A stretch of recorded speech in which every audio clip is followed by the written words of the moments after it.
explain about a survey regarding the decrease of human activities, how it affects environment due to COVID-19 in settings.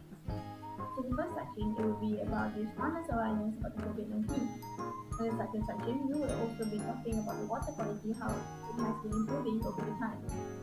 On the third section, we will explain about the air quality that has been improving as well due to the COVID-19 pandemic. On the next section, we will talk about the human activities that have been slowing down. Lastly, the fifth section explains about the wildlife conservation. So, on the first section, I would just like to explain how this response will strongly support our research. Firstly, let's talk about the age of respondents. Almost 60% of the respondents are in the age of ranging from 18 to 30, while 30% comes from the age of 41 to 50. This shows that our respondents are adults and that are reliable to pass out legit information and not fake news. Most of the respondents are actually very concerned about this pandemic. Almost 80% out of 111 respondents say that this pandemic is a serious issue. This response mostly comes from the information that they have gathered across multiple resources such as the frontline in social media, news, and government sources. Hi guys, I'm Pradeep. Today I'm here to discuss with y'all about our group data analysis of section 1 of the survey. For the question 10, do you think the action taken by the government during MCO period can improve air and water quality? Out of 110 respondents, 87 with 78.4 say yes to this question. The most main reason they are saying yes to this question because most of them experiencing clear sky and clear water for the first time in their life.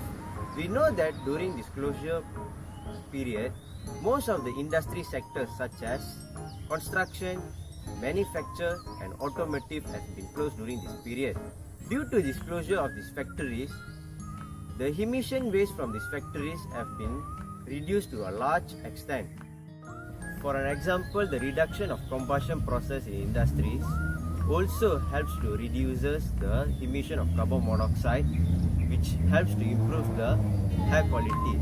Based on our research, we found out that air pollutants such as PM2.5, PM10 and carbon monoxide have been reduced drastically in Malaysia. Other than that, the closure of industry also prevents industrial activities from emission of waste such as chemical solvents and toxics to the water. So this helps to improve clear water. Based on our research, we found out that beaches such as Batu Fringi, Pantai Cernang and Pantai Tengah have experienced clear water during MCO period compared to normal days. For the question 11, what can you do to improve air quality?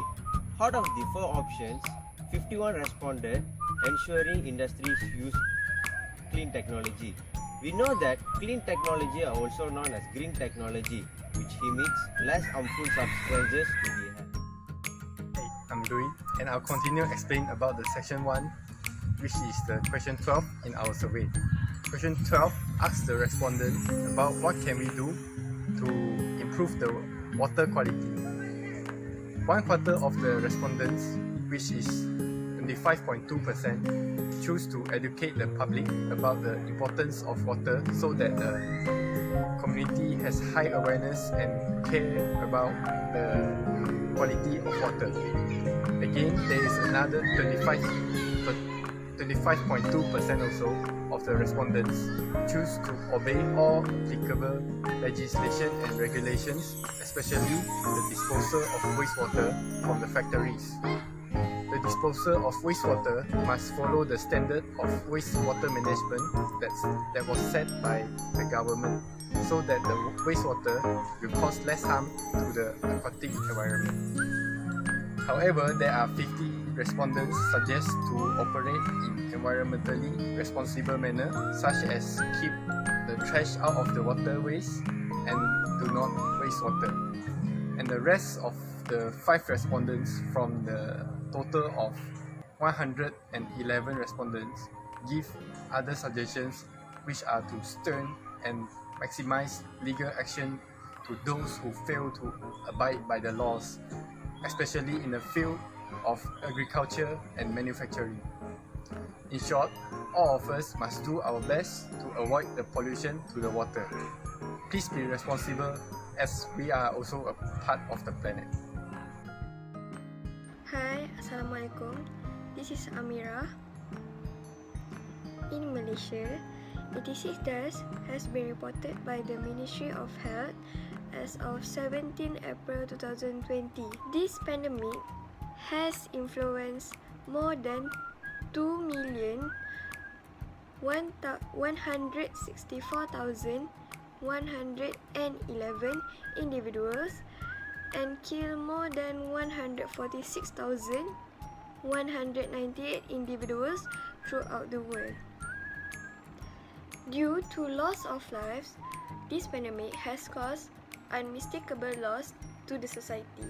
From our survey, a total of 106 respondents saying that human activities is decreasing. This is because as the number of cases is increasing, that will affect human populations. Government implemented MCO, causing people to stay at home, factories are closed, as well as companies. This causes a lot of people losing their jobs in order to save costs. In short, all Malaysians are indicating their full support of the frontliners by following SOP to avoid transmission of the virus, which causes more people to die, thus decreasing human population with the expanding numbers of cases each day. Hi, my name is Hakim. I will be presenting about my section, Wildlife Conservation due to COVID-19. As we can see today, during the MCO, humans have a strict access to the public, and most of us stay put at home, doing our own business. This led wildlife to be more secure than ever because there is less exposure between human and wildlife. From our survey, we asked our respondents to give their own opinion and input on improving wildlife conservation. Most of them said that the government should employ strict laws such as banning illegal lodging, banning illegal hunting, and by summoning them precisely so that they would learn their lesson and never repeat it again. Our respondent also suggests that government should make sure their officials do their job properly because this is not a small thing. This is an important work to preserve our nature and wildlife.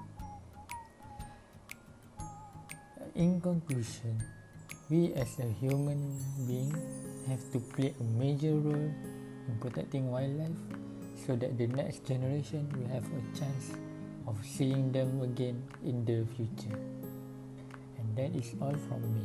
Based on our survey, we can acknowledge that our respondents received their knowledge on COVID-19 from a dependable platform, such as the government's webpage, the frontliners pages on social media, online news webpage, and much more.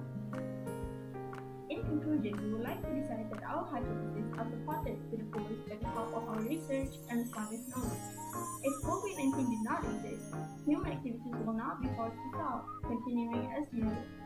If Malaysia's government did not implement the MCO, quality of water and air will continue to deteriorate. If human activities were not halted, this will continue to endangering our beautiful biodiversity of nature. With that, I thank you.